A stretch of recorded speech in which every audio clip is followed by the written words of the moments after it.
রূপপুর পারমাণবিক বিদ্যুৎ কেন্দ্র সংক্রান্ত যে একটা অ্যালিগেশন ছিল যে 5 বিলিয়ন ইউএসডির এমবেজলমেন্ট হয়েছে, সেই সংক্রান্ত একটি writ nationalist Democratic movement NDM এর মাননীয় চেয়ারম্যান জনাব ববি হাজ্জাজ দায়ের করেন।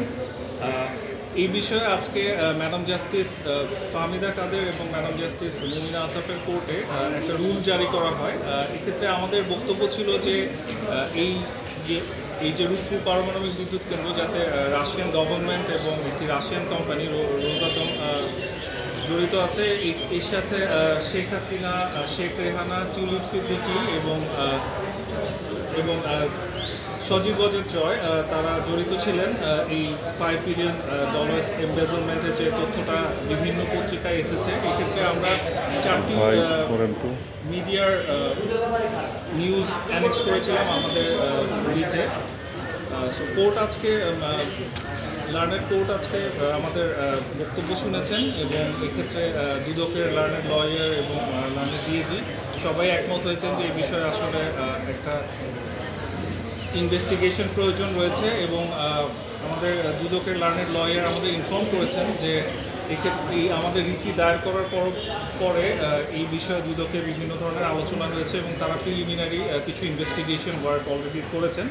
সো কোর্ট এখন একটা রুল ইস্যু করেছেন এবং এটি দ্রুত বিচার করা এবং দ্রুত রুলের হিয়ারিং করার একটা সম্ভাবনা রয়েছে ইনশাআল্লাহ। রুলে কি বলেছেন? রুলের টার্মটা বলেন একটু। রুলে কি বলেছেন?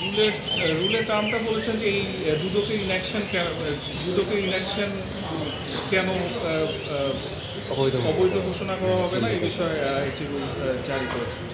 কেন অবৈধ ঘোষণা? এটা মানে তাদের বেসিক্যালি এক্ষেত্রে এক্ষেত্রে বেসিক্যালি যেটা এই ইন্টারিম গভর্নমেন্ট দায়িত্ব নেওয়ার পর থেকে আমরা দেখেছি যে একটার পর একটা বের হয়ে আসছে যে বিভিন্ন ধরনের গত ফ্যাসিস্ট সরকারের আমলে আমরা যে ধরনের করাপশন দেখেছি একটার পর একটা বের হয়ে আসছে। সো এই ক্ষেত্রে আমি মনে করি যে এনডিএমের মাননীয় চেয়ারম্যান ববি হাজ্জাজ একটা যুগোপযোগী সিদ্ধান্ত নিয়েছেন যে এই রূপপুর পাওয়ার প্ল্যান্টটা নিয়ে যে প্রবলেমটা, এই এমবেজলমেন্টের যে তথ্যগুলো আসছে, এটা নিয়ে সেরকম